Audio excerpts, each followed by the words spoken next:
આપણા બાપુએ ભક્તિસાર ભજન નામનું જે પુસ્તક બનાવ્યું ગુરુ શ્રી શંભુરામ બાપાની આજ્ઞાથી અને પ્રેરણાથી બાપુએ જે અનુભવનો ખજાનો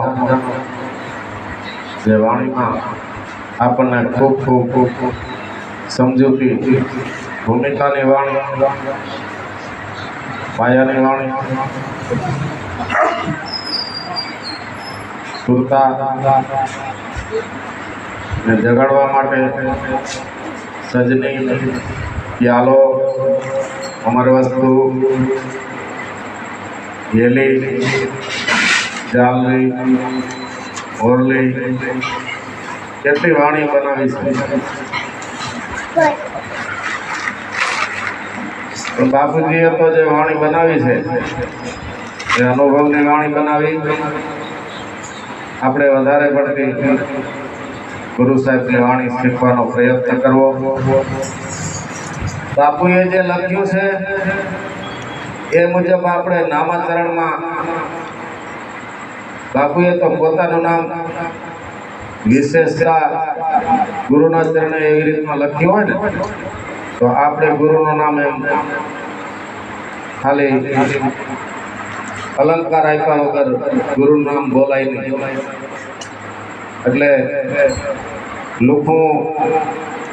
નામાચરણની અંદર લુખું નામ ક્યારે પણ ન બોલવું અને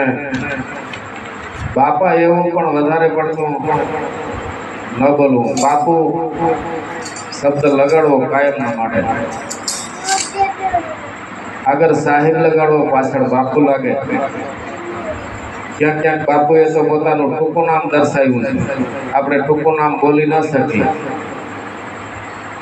પાછળ જી લગાડી અને બાપુ શબ્દનો અલંકાર આપી આપણે સાહિબદારાના સંતો છે એટલે સાહિબ પણ કહી શકીએ ગુરુનું નામ ક્યારે તોછડા નામથી લેવું નહીં આ બાપુની આજ્ઞા છે આના માટે કોઈ બી સંતોને આજે અત્યારે હું બોલું છું કોઈ બી સંતોને પ્રશ્ન કરી લેવાની છૂટ આપણા કુંભારામ મંડળને પણ બાપુને ખુદને પણ આ વિષયમાં તમારે પૂછી લેવું બાપુ તો પોતાનું નામ ટૂંકમાં રાખે તો આપણે ટૂંકમાં નહીં લેવાનું ગુરુનું નામ ક્યારે ટૂંકમાં એવી રીતે લઈ ના શકીએ અને અલંકાર એના શિષ્યોએ આપવો પડે બીજા તો 12 લાખ ગમે તેમ ગાઈ શકે 12 લાખ કલાકારો ગમે તેમ ગાઈ શકે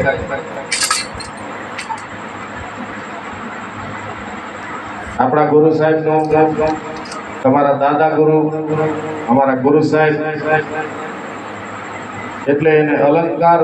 આપી અને ગાવું તમારા રાગ મુજબ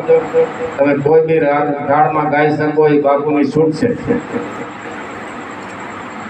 હવે પછીથી તોછડા નામનું નામાચરણ કોઈએ વારવું નહીં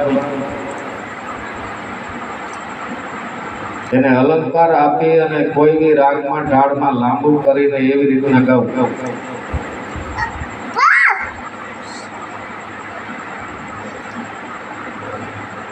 આના માટે ક્યારેય પણ અવિવેક ન થાય એની ખાસ કાળજી રાખવી બીજા કલાકાર તો ખાલી ખુલે ખુલ્લું નામ લેશે એની પાછળ આપણે પણ એમ જ નહીં ગાવો થોડો ધાર લાંબો કરી નાખો નામ થોડું લાંબુ થઈ જાય ધારમાં વાળી અને તમારે 2-3 વખત એને ઘરે બેસીને રિપીટ કરીને પછી વાણી ગાવી